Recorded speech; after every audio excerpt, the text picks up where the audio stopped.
Puji Tuhan. Selamat pagi Bapak Ibu Saudara sekalian yang saya kasihi. Saya percaya saudara dalam keadaan baik-baik saja dan tetap dalam perlindungan tangan Tuhan yang ajaib. Bertemu kembali kita dengan renungan pagi kuat dan berkemenangan. Mari kita awali dengan pujian dan penyembahan.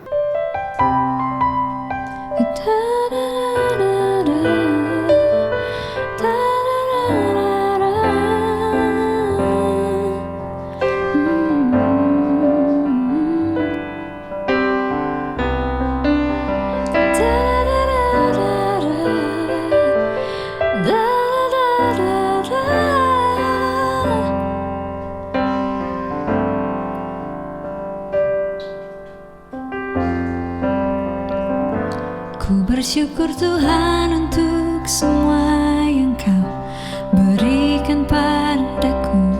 Ku bersyukur Tuhan untuk semua yang telah terjadi padaku. Hidupku semuanya karena kebaikan-Mu.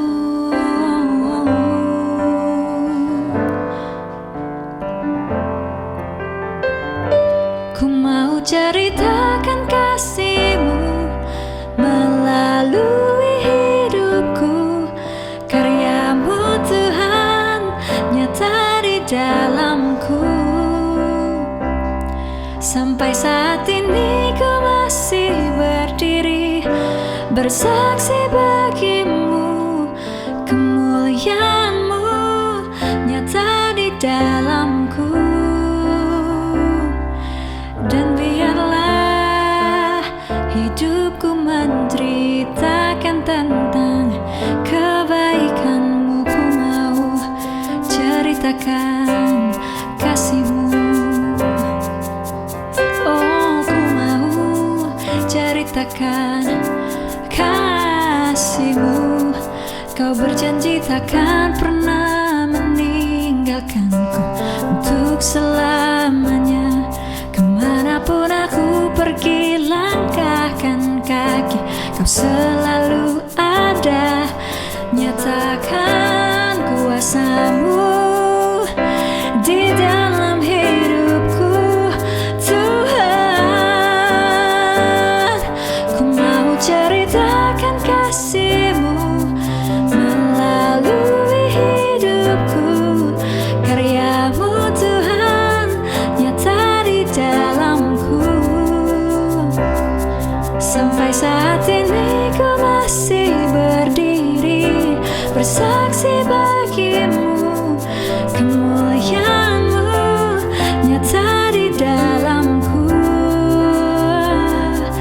Dan biarlah hidupku menceritakan tentang kebaikan-Mu. Ku mau ceritakan kasih-Mu.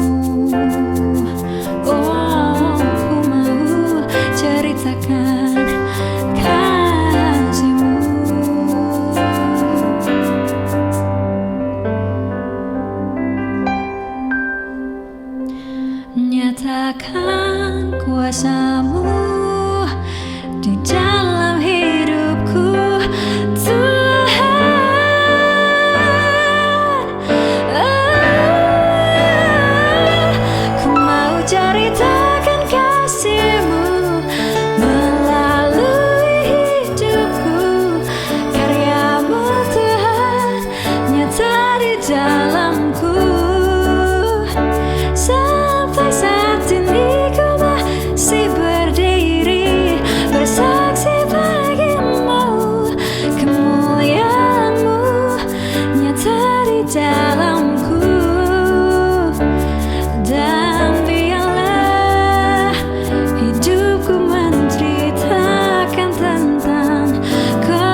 Tuhan Yesus yang baik, terima kasih untuk pagi hari yang cerah ini. Terpujilah nama Tuhan. Biarlah pujian dan penyembahan yang kami sudah sampaikan boleh menyenangkan hati-Mu ya Tuhan. Tiba saatnya kami ingin merenungkan firman-Mu. Tolong kami Roh Kudus untuk dapat kami mengerti, supaya kami bertumbuh di dalam Engkau. Dalam nama Yesus kami sudah berdoa. Haleluya. Amin. Mari kita buka ayat pokok renungan kita yang ada di dalam Roma 12 ayat yang ke-7 dan ke-8. Jika karunia untuk melayani, baiklah kita melayani. Jika karunia untuk mengajar, baiklah kita mengajar. Jika karunia untuk menasihati, baiklah kita menasihati. Siapa yang membagi-bagikan sesuatu, hendaklah ia melakukannya dengan hati yang ikhlas. Siapa yang memberi pimpinan, hendaklah ia melakukannya dengan rajin. Siapa yang menunjukkan kemurahan, hendaklah ia melakukannya dengan sukacita. Karunia untuk melayani. Tema kita pada pagi hari ini adalah kasih karunia untuk melayani. Ya, bagaimana Yesus sudah mati di atas kayu salib, berkorban untuk saudara dan saya. Dan saat ini kita diberikan kesempatan untuk melayani Tuhan dengan kasih karunia yang Allah berikan buat saudara dan saya. Dikatakan, jika karunia untuk melayani, baiklah kita melayani. Melakukannya dengan sungguh-sungguh, saudara ya. Ayat berikutnya kita baca di dalam Efesus 4 ayat yang ke-7, yang menjadi relasi ayat ini kita baca sama-sama ya. Efesus 4 yang ke-7, tetapi kepada kita masing-masing. Nah saudara ya, masing-masing berarti setiap orang mempunyai karunia kasih yang berbeda ya, yang telah dianugerahkan kasih karunia menurut ukuran pemberian Kristus. Saya percaya saudara sekalian yang merupakan jemaat GPD Tiberias Bogor, yang sama-sama kita melayani Tuhan di bidang apapun saudara dipercaya untuk melayani. Marilah kita melayani Tuhan dengan sungguh-sungguh ya, dengan segenap hati saudara. Mari kita lihat hubungan bagaimana waktu kita melayani ya. Yang pertama, kalau kita lihat pengorbanan Kristus, ada salib Kristus, ada satu garis yang vertikal, ada garis yang horizontal. Garis vertikal ini merupakan relationship, hubungan kita dengan Tuhan ketika kita melayani Tuhan. Personal saudara, sangat pribadi. Bagaimana waktu kita melayani Tuhan, bagaimana pribadi kita dengan Tuhan. Itu sangat penting saudara ya. Mari kita lihat di dalam Markus 12 ayat yang ke-30. Mengatakan demikian, kasihilah Tuhan dengan segenap hatimu, dan dengan segenap jiwamu, dan dengan segenap akal budimu, dan dengan segenap kekuatanmu. Ada 4 kali kata segenap saudara, yang mempunyai arti keseluruhan, totalitas, segenap jiwa, segenap hati, segenap akal budi, segenap kekuatan. Jadi waktu kita melayani, kita mempunyai hubungan relationship yang dengan Tuhan itu dengan keseluruhan, totalitas ketika kita melayani Tuhan ya. Jadi ketika semuanya kepentingannya untuk Tuhan, tentunya saudara akan melakukan dengan sungguh-sungguh ya. Kemudian ada garis yang vertikal. Garis yang vertikal, kalau tadi dikatakan vertikal, ada garis yang horizontal ya. Efesus 4 ayat yang ketiga. Efesus 4 ayat yang ketiga. Dan berusahalah memelihara kesatuan roh. Nah saudara, kesatuan roh ini dengan sesama pelayan Tuhan, dengan jemaat Tuhan. Kesatuan roh oleh ikatan damai sejahtera. Jadi kesatuan roh dengan ikatan damai sejahtera, itu garis horizontal, saudara. Ketika kita melayani Tuhan, kita mempunyai kesatuan roh dengan sesama pelayan Tuhan, baik tim musik, baik yang memimpin pujian, singer, penyedia sound, penyelenggara yang streaming di multimedia, semuanya itu mempunyai kesatuan roh, saudara, untuk mendatangkan damai sejahtera. Ya, saudara, kepada siapa? Tentunya kepada kita semua sesama pelayan, kepada jemaat Tuhan. Sehingga hubungan atau relation ketika kita melayani baik dengan Tuhan, dengan segenap, dikatakan tadi, segenap jiwa, hati, akal, budi, dan kekuatan, tapi kepada sesama pelayan Tuhan, sesama jemaat Tuhan, ada kesatuan roh untuk mendatangkan apa? Damai sejahtera, saudara. Itu hubungannya. Ada juga yang kedua adalah kriteria. Mari kita lihat, saudara, bagaimana kriteria kita melayani Tuhan. Saya coba mengambil satu contoh dalam kitab Korintus, saudara, kitab Paulus pada jemaat di Korintus. Korintus pasal yang ketiga ayat ke-5 sampai ke-9. Jadi apakah Apolos? Apakah Paulus? Jadi ada pelayan Tuhan Apolos, pelayan Tuhan Paulus. Pelayan-pelayan Tuhan yang olehnya kamu menjadi percaya. Nah, karena kita melayani Tuhan, dikatakan kita mempunyai hubungan dengan Tuhan yang baik, dengan segenap hati, segenap pikiran, segenap jiwa, segenap akal budi, segenap kekuatan. Dikatakan di sini, olehnya orang-orang menjadi percaya. Masing-masing menurut jalan yang diberikan Tuhan kepadanya. Masing-masing sesuai dengan kasih karunia yang Tuhan berikan. Kemudian apa yang dikatakan oleh Paulus, aku menanam, tapi Apolos yang menyeret. Tetapi Allah yang memberikan pertumbuhan.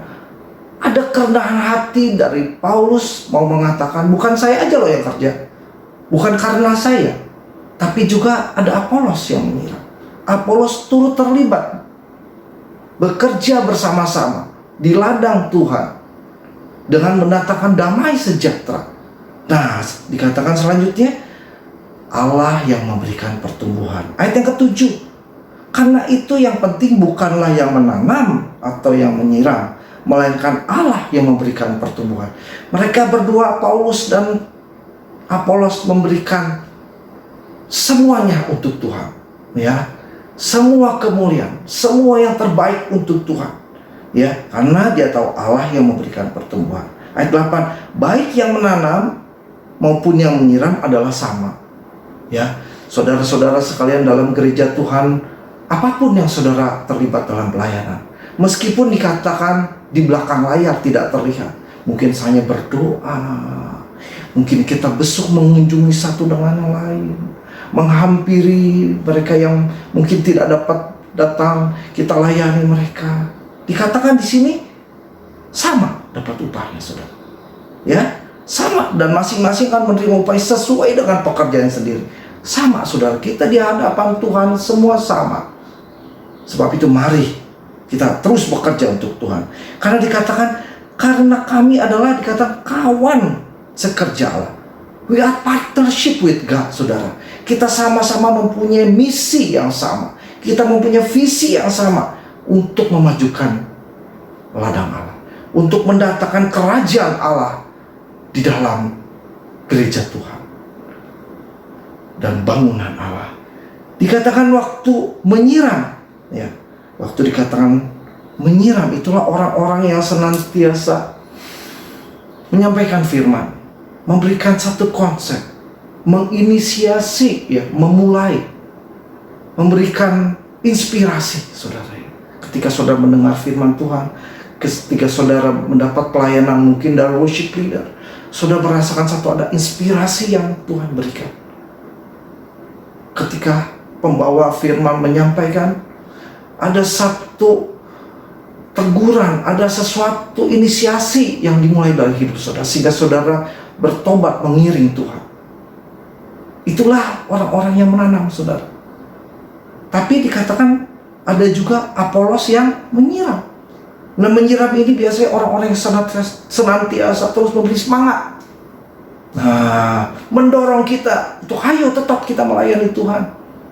Ya, karena waktu kita melayani Tuhan, kalau saya boleh ibaratkan pertandingan bola, kita tidak boleh jadi penonton, saudara. Ya, kita harus ada di lapangan bola itu. Kita ikut menguasai permainan.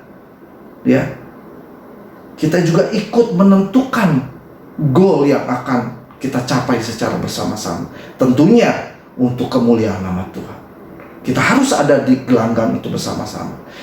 Karena kita tahu, saudara, bahwa hari-hari ini adalah ketika nubuat-nubuat firman Tuhan yang sudah disampaikan 2000 tahun yang lampau. Dan kita ada di dalam satu masa ketika nubuat itu menjadi sebuah kenyataan, saudara.